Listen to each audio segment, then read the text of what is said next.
Welcome back to Delta Daybreak. I'm here with Sharon Chester this morning, and we're here to talk about pets and why you shouldn't get a pet. Thanks for joining me. Thank you, and good morning. This is for information purposes only. We're not trying to detour you or determine whether or not you can own a pet, but we just want to make sure that if you do consider in getting a pet, that you have quality everything that pet really requires. Okay, so what are some reasons why people should not get pets? One of the reasons, most importantly, why you should not get a pet is if you're not financially able. Pets require more than food, water, and shelter. They require their vaccinations to be spayed and neutered, and then you may have some unexpected expenses that may occur if you have a pet, such as they may chew on something, gnaw on something. You know, I think that if you do consider in getting a pet, then maybe you should allocate some money aside.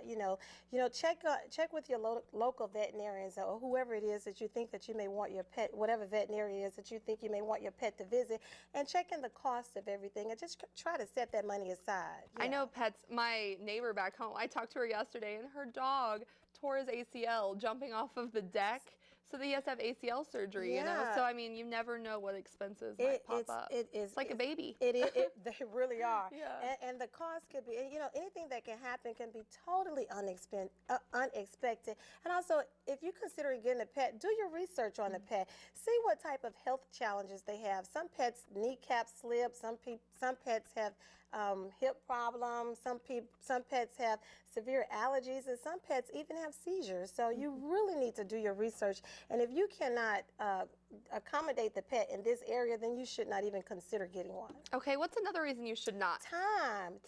If you don't have the time to spend with the pet, if you don't have the time to let the pet out, in an adequate amount of time to use the restroom, then you may come home and find an unexpected, So time is, and then exercise, and it is really important. Time is really important also. Like we said, I mean, they're a child. They're literally, my dog is my little baby, you know, and they need time. They need love, affection, and exercise for sure. Yes, most definitely. Yes. Exercise. So do you have another reason why? I mean, it's so many reasons why you shouldn't consider getting a pet. If you have allergies, if you have health problems that would if you feel like the pet would trigger your allergies or health challenges, then you definitely don't need to get a pet, because then he or she will go into the system of unwanted stray pets, and that's what we're really trying to control here in the area. And that's what we're talking. Pets. Yeah, and that's what we're talking about here. Is not that we don't want people to don't get pets, Right. but it's if these things come up and you can't take care of these pets or you can't afford them, that's why they end up on the street, because people just give them up. They give them up, they drop them off, and we want to help control the overpopulation of unwanted, stray, and lost pets. And if you have a pet, then you make sure that your environment is taken care of properly, such as check your fence if your yard is fenced in. Check your fence and make sure that your pet has not dug any holes in your fence.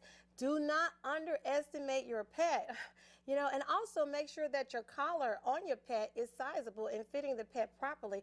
Pets lose weight just like people. It could be too big, it can be too small. So if you have a pet, to keep your pet from becoming lost, one of the reasons to help your pet from becoming lost is make sure that your fencing area, whether it's a chain link, iron fence, or privacy fence, make sure the pet hasn't dug up under there, regardless of the size. Never underestimate your pet, because you can look for him and he's gone. And the collar is very important, because if the collar is too big, then the pet can maneuver his way out of the collar.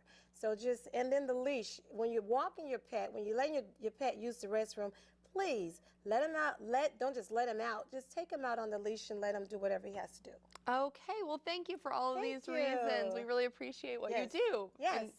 Pet lover. Thank you. Yes, most definitely. Don't go away. We'll be right back with your birthdays and trivia.